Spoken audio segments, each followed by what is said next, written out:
Happy Tuesday, everybody. It is Tuesday, April the 19th, 2011. You're tuned in to what I'm sure is your favorite program, The Exchange. Joined today by Fritz the Night Owl, my good pal to my right, George Casotis, and another good pal over here, Charlie Evers. Going to be joined in just a few moments by Lance Schwartz, who is the Elgin Band Director.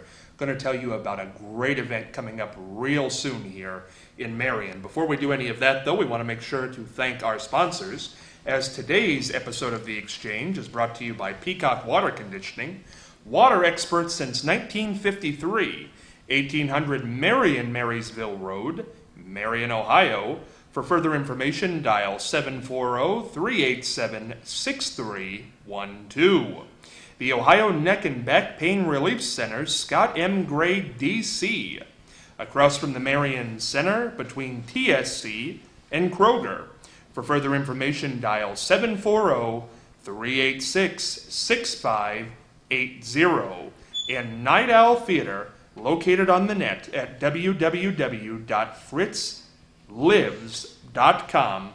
For further information, email nightowltv@yahoo.com. That's NITEOWLTV@yahoo.com. We'll tell you more about what just happened later on, what the laughing is all about. But first, we're going to go to this day in history with Charlie Evers. Well, yesterday we told you about the midnight ride of Paul Revere and William Dawes. Now, the following morning, here's what happened. In Massachusetts, about 70 armed militiamen stood face to face on the Lexington Green with a British advance guard unit. An unordered shot was heard around the world, and it began the American Revolution. And as a result, a volley of British rifle fire was followed by a charge with bayonets, and that left 8 of our Americans dead and 10 wounded. That was the big happening on this day on April the 19th. And then 47 American soldiers were killed in an explosion in a gun turret on the battleship Iowa. I think a lot of you remember that. That was in 1989 during gunnery exercises in the waters just off Puerto Rico. Our logo fell down. That's what happened there. Our Night Owl logo fell down. So we got a little giddy here on the set. But you know what? We are live to tape. So we're going to forge ahead here. And coming up next, we have a guy who knows something, one or two things, about movies, who's going to give you a great movie to watch tonight. Fritz the Night Owl with the Flick Pick. Thank you, Scott. Movies that I talk about here on The Exchange, I kind of try to stay away from the movies that everybody else talks about, America's top 100 greatest films. I'm trying to bring you some movies that are kind of fun to go through, interesting to watch for maybe an hour, hour and a half, 2 hours. They may not be the greatest movies in the world, but they'll definitely satisfy you. And who knows, maybe an hour later you'll be hungry again for another movie, but what the hey. Tonight we're going to take you to the beaches of Malibu. We've got great scenery, spectacularly cantilevered ladies, marvelous fun comedy with one of my favorite actors, the late Tony Curtis. Tony Curtis passed on just a few months ago. Bernie Schwartz.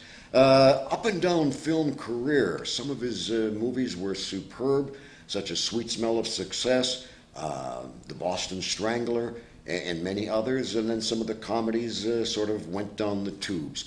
The one we've got tonight is a Tony Curtis comedy, and it's one of the best comedies that he did. Got 3 stars from most critics, 3 stars out of 4. In addition to a fun story of 2 lovely ladies who fall in love with Tony Curtis on the beaches of Malibu. The rest of the cast is equally interesting. The movie is called Don't Make Waves. And if you're old enough, you may remember a group called The Byrds. And The Byrds sing the title track. As a matter of fact, was even a big hit for The Byrds, Don't Make Waves. Tony Curtis, of course, the male lead. Beautiful Claudia Cardinale, one of the ladies with whom he's involved, and the late Sharon Tate.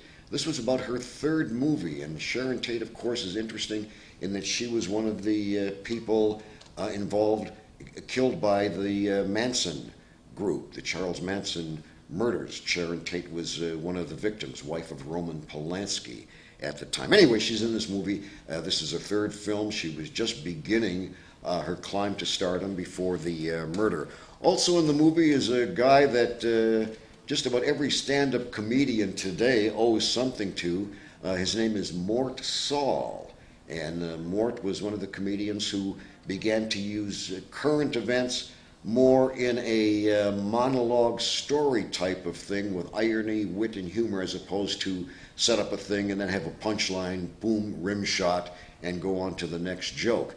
Mort Saul and Lenny Bruce, probably the two people most responsible for the comedians of today. They all owe a big vote of thanks to the late Lenny Bruce, and of course Mort Saul, who appears in this movie. Also in the movie is Edgar Bergen of Edgar Bergen and Charlie McCarthy fame. Edgar Bergen in this movie without Charlie, Edgar the father of Candice Bergen, Murphy Brown, and many, many more great movies. Also in the movie, Jim Backus, who was the voice of Mr. Magoo in the cartoons, and the guy who was a Mr. Universe contestant. So you put them all together, what have you got? You got Don't Make Waves. It's fun, it's enjoyable, the scenery is spectacularly cantilevered, great beach sequences at Malibu. Think you'll enjoy it. Wear a number 30 suntan protectorate when you're watching us. Don't make waves. Enjoy it tonight. I gotta tell you, Fritz, anytime anybody says Tony Curtis, in my radio days, before Tony passed, I had a chance to interview him by telephone. Really? Oh, yeah. And there's a story that Tony told me that I can't tell, I couldn't repeat it exactly how he told it to me, but it was about Marilyn Monroe and Some Like It Hot, and Jack Lemmon. Oddly enough, we're just tying it back in. Right. But I'm going to try to clean it up here and tell it because it's a story that needs to be told. If I get hit by a bus going home tonight, I want to make sure the story's out. Now, this is not exactly what he said, but this is the story.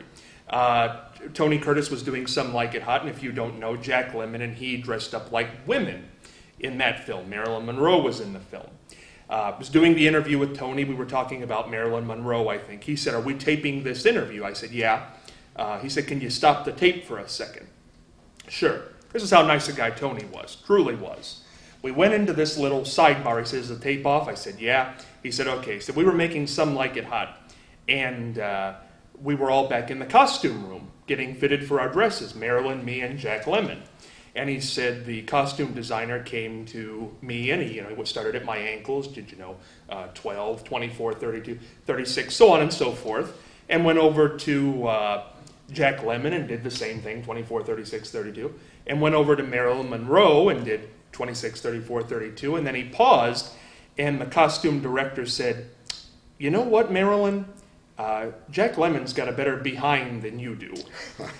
And then, without skipping a beat, Marilyn pulled open her top and says, "But does he have a chest like this?" And if you can get that on the air, you need to get that. I cleaned it up good enough, didn't I? I think it was a good story. Tony told me that, and I'll never forget it. Moving on today, we got a great event coming up here in Marion. It's the Elgin Music Boosters presenting Music to Your Ears. It will be on the 23rd of April. 50-50 raffles. You can win up to $10,000. The drawing for that will be held on April 30th, 2011 at 7 p.m. at Elgin High School. Donation of $10 gets you in. Only 2,000 tickets will be sold. www.elginmusicboosters.org if you want to check that out on the internet. Joined today by the band director over at Elgin, Lance Schwartz. Lance, how you doing? Very good. How are you doing? Good. Before we get to you, Lance, I'm not trying to avoid you, but you brought your band today, and we couldn't have them play, but we want to get them on TV, have them come through, state their name and what instrument they play. Just come on through this and right through the tunnel here. I'm Kyle Arnett. I play tuba, trombone, and bass guitar. I'm Kelvin Belts and I play tuba. I'm Brandon Austin. I play trombone. My name's Travis Winters. I play trombone also. Little pizzazz there. My name's Zachary Carlisle. I play baritone. My name's Alex Stick and I play snare drum. My name's Dylan Lyons and I play bass drum.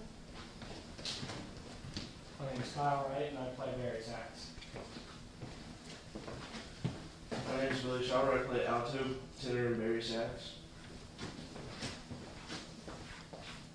Mary Moody, and I play saxophone. My name is Martha Saxon. Corey Collins, and I play trumpet. Hey, I'm Holly Dunn, and I play the trumpet. I'm Audrey Watkins, and I play the trumpet. I'm Eliza White, and I play the clarinet. I'm Brittany Aegis, and I play the clarinet. Thank you so much, folks. Thank you so much for coming in. You did a nice job, absolutely. I think there's nothing to do with Script, Ohio. I think there was. I think it should be a script Elgin. Oh, yes. Script Elgin, that's right. Now, Lance, this sounds like a great event. Music to your ears, car show. Tell us all about it. It's well, like I said, it's a car show, and then we'll have the band will be performing throughout it, and I think the choir will be there. Some portion of the choir will be there, and just a way to raise some money for the boosters that help. And the boosters do a great deal of, as far as taking care of us with getting music and equipment and such that we need. They're a great big help for us for that. Now, where does the money exactly go? How does it benefit the kids? Purchasing of music. Music's getting more and more expensive. I was looking back in the files of music that was bought eons ago, and it would be for like $10 for a piece of music, and now it's like, on average $50 to $60 for a piece of music. And so the boosters help us out with that. They help us out with like reeds and the basic valve oil. And if we go on a trip, they're great about helping the kids. If we're struggling with getting enough money there, they kind of help take care of getting us to go on those trips and such. Perfect. Now, this event coming up on the 23rd is a car show. Now, do you know what kind of cars will be there, or? All kinds. Old? Well, to me, they'll have, it's a lot of old 50s style. Vintage. Vintage, yeah. Yeah, vintage. But they'll have more than just that. A lot of different cars will be there. Now, this will be at Elgin High School. Yes. And where is that located for people who don't know? It's on 1239 Keener Road South. May I say something here? Go ahead. The best way to get there is to go out Bell Fountain Avenue. If you're on any side of town, you go up Bell Fountain Avenue to Campbell Road. Turn right on Campbell Road, go down to the second road, turn left on Keener, and you can't miss it. You'll run right into Elgin High School. I know I was there last weekend for Tansy Addison's Into the wasn't that Woods. awesome? Awesome show, Into the Woods. And also, these guys are good too, so please go and see that. It's the talent at Elgin is unbelievable. Anytime you get a chance to possibly win up to $10,000, Oh, I'll be there. I'll be there You too. know, and then I won't be here next week. You won't catch me. Lance, how did you come to Elgin?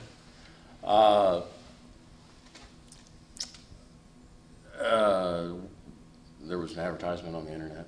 Well, that's how we all find jobs. Well, yeah. it was an email I got. I graduated from Big Walnut High School in Sunbury, and I went to college at Eastern Kentucky University. And then a friend of mine that was teaching at Big Walnut sent me a little email thing that he had gotten. He said, "Hey, you got to check out Elgin. It's a great school." And so I did. And it has been a great school. It's been a great place to work. I know our very own Fritz the Night Owl was in band. Well, I was in band in high school, Columbus North, 1951, 51 and 52. Played tuba, and a lot of fun. The thing I can tell you though is we marched in the Christmas parade from Lazarus downtown, down High Street, to around Nationwide Boulevard. And that was major league cold. That cold wind is coming up off the river there. And of course, if you play the tuba, everybody wants to throw snowballs at the bell of the tuba. And your lips are freezing and you're blowing into that big mouthpiece, and all of a sudden, kablang, an ice ball hits the thing and that mouthpiece goes ripping across your teeth. What did you call it a while ago? Sousaphone. Sousaphone. Sousaphone or tuba, yeah. Tuba. That's the same thing, a sousaphone and a tuba. Not really. The tuba wraps around you. I think the sousaphone you sit and you, or no, which? You're right. The tuba you wraps hold. around. Yeah. The tuba you hold, the sousaphone wraps around Around you. This is 39 pounds of stale plumbing, and it was all mine. I also Can you marched still sousaphone play? in college. Pardon? I also marched sousaphone for a little bit in college. Yeah. Where did you go to school? Eastern Kentucky Oh, University. right. And do you have to teach other classes at Elgin besides music? Yeah, I cover both the elementary band classes for Elgin South and Elgin West, and then I also do some general music at the junior high along with the junior high band, and then music history and theory along with the high school band. I think, being in the band helps the students broaden their musical horizons so much because the music that you hear on the radio and in the mass media today is so limited, and yet you're in the band and you've got to, as I say, name a trumpet player that's got a top 40 record today. Forget it, And so it's good that they know trumpet and baritone sax and tuba and sousaphone and all those other things. Can you still play, Fritz? If we gave you a sousaphone today, could you belt one out? I could do. When I played, it was mostly an oompa. So if you knew two notes and you knew the key they were in, you could pretty much fake it. But it's just a thing that the band was an important part of our growing up, and I'm just delighted to see that the schools can still afford, even though it is so much more expensive. I think it's not the kind of thing that they talk about dropping the arts. Huge mistake. Gigantic mistake. Do you want to mention it again? The Elgin Music Boosters will present Music to Your Ears, April the 23rd. Charlie, were you ever in the band? No, I would have liked to, but no. Do you play any instruments? No. George? Drums. You play drums. Now, was that a high school pickup? There you go. Now, George, did you pick that up? We're gonna need somebody to give Charlie a wake-up call in a second. Did you play that in high school? Did you start in high school? Yes. And can you still play? Do you have a drum set at home? Is what I mean. And then when I went in the Army, I don't know why, but they gave me a drum at basic training. And I went, you're left, you're left, you're left, right, left. Your mama was there when you left, you're right. Your papa was there when you left, you're right. That's what they did. That's what I did. That left. Lance, do you want George in the band? We might be able to wrangle him up for you. Get him a set of drums. We're going to go into the mailbag this week as we move along. Topic this week in the mailbag. My wife is prickly and angry most of the time. She takes her anger out on our 7-year-old daughter and me. We have not had a decent conversation in months. All the words between us are either running the household or words of disagreement. My wife is under a lot of stress at work, but I am so tired of her angry tirades, I just want to leave. That's Sean in Marion. George, marital discord there, apparently. It sounds like it. Yeah. Maybe that's how his house works. I don't know. I don't know either. What would you do? How do you tell the wife, not that this has ever happened with your wife, but No. would you tell the wife that, hey, you're a little stressed out, calm down, you're a little angry? Well, like me, the older you get, you have to have a little bit of faith, So I just try to make things calm, relaxed, easygoing, and it happens. Don't yell back. No, I don't. It's going to make it worse. It is. It definitely is. Now, Lance, do you have any? Are you married? I am. Okay, what would you do in this situation? To get her. Get her to calm down.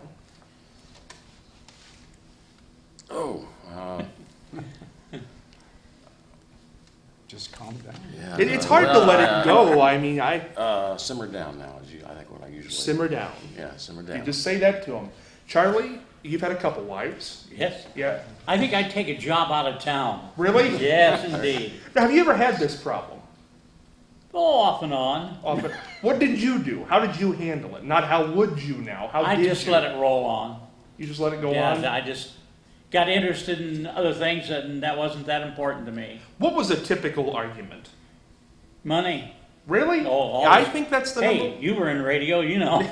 Exactly right. You certainly Money. aren't making the big The bucks. no radio job, That's right. or Go no out- money job. Was it go out and get a real job? That's right. I had to do a couple of jobs at a time to make enough.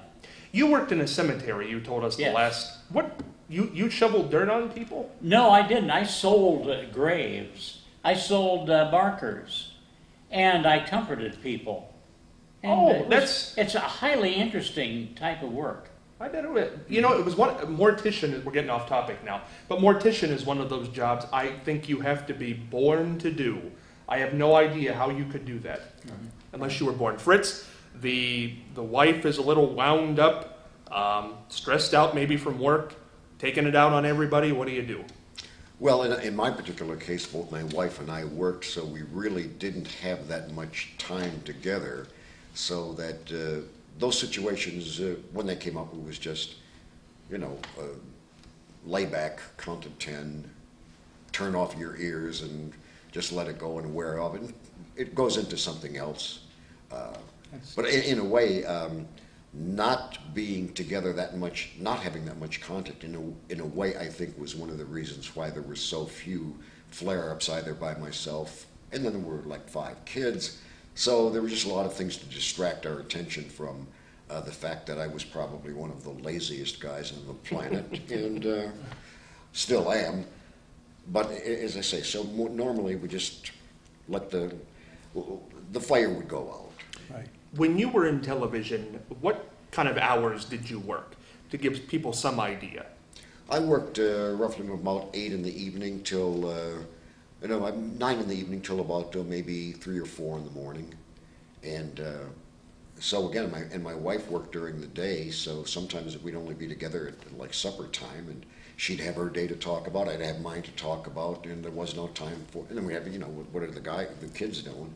So there really wasn't much of a time to get on each other's nerves. So the night owl is truly a night owl. Oh yeah, In real life. For many years.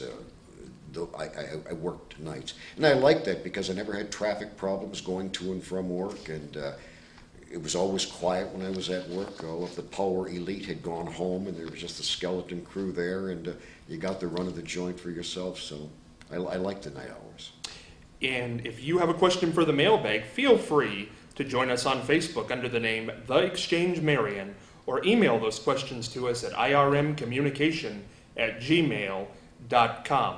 Wanted to talk a little bit today about a program we did last week in the last few minutes. Fritz mentioned it. Les Brown and your Band of Renown. Right. I was at the Goodwill this past week and came across a record of Les Brown in the Band of Renown. I don't know when this record was made. Do you see it on here, Charlie? It had been in the 50s. Columbia Records, what's Micro Long Groove? play. Microgroove is long Yeah, play. sure. Long play. This has That's some. 33. Yeah. Has some. They had 10-inch 33s and 12-inch 33s. And this was the, 10-inch? That's a 10-incher, and I think Doris Day was the band singer prior to 1948 or 49. That's when she made her movie debut, but I think she was the big band singer for Les Brown in the 40s up until she started movies. We have the Kay Kaiser Dance Parade on here. We have the Les Brown Dance Parade. We have the Dorseyland Dance Parade. We have the Tony Pastor Dance Parade. Frankie Yankovic, Claude Thornhill, Woody Herman, Benny Goodman. A lot of good stuff on here. This size album was never as popular as the larger ones. You play a lot of these? Oh, yes. Yes. Your dance date with Les Brown. No picture of Les, though. What did Les look like? Haven't got to Vegas. Nobody's ever seen Les Brown? George, have you ever seen Les Brown? I've seen I've seen him. I don't remember. What's he look like? Is he a... Wasn't too Good-looking impressive, guy? was he? No, that's why they cartooned him up here on the Looks album. like that guy right there. I don't know who this is. Maybe this is Doris Day that has, who knows. She But was- an LP. If you've never seen an LP, there's an LP. Les Brown and his Band of Renown. Your dance date. What a great record. Bought this at the Goodwill for $2. Can probably sell it for a dime. Less than that. Less than that, Charlie. We're going to wrap it up this week. If you have a question or comment for the exchange, as I said, you can email us at irmcommunication@gmail.com. Give us a call, 740-387-4649. Don't forget the big event coming up at Elgin, Music to Your Ears, April 23rd. Thank you so much, Lance. Be back tomorrow.